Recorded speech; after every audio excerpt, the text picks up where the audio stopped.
In the late 1960s, Scranton was a lot like it is now and a little bit different. The Long Center, shown here, was being constructed and the University of Scranton was an all-male school.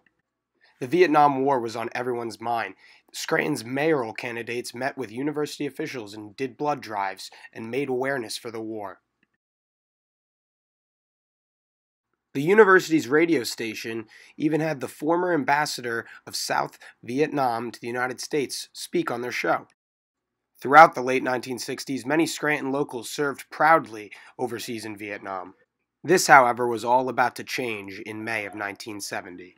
In response to the escalation of the war in Vietnam into Cambodia and the Kent State shootings, the students began protesting on Linden Street and sitting down blocking traffic.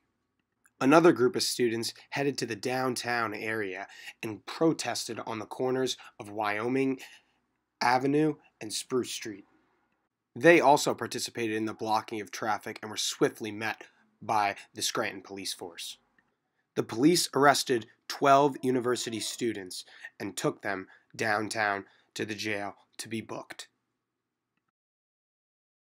Nor the university or the city had seen this type of social chaos in decades.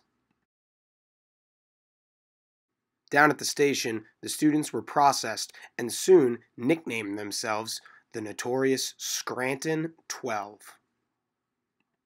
Outside City Hall, however, something else was brewing.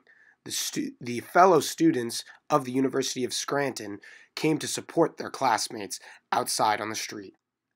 At the Student Center that night, the students met and decided that they would go from protesting to striking going to class.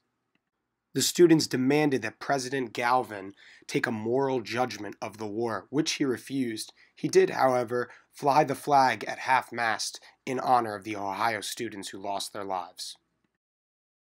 The strike continued all week, and class numbers dwindled.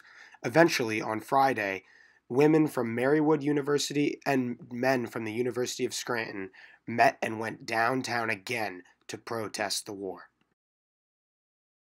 Even with further opposition from locals, the students expressed their First Amendment rights and protested the federal government buildings. It was a week Scranton would never forget.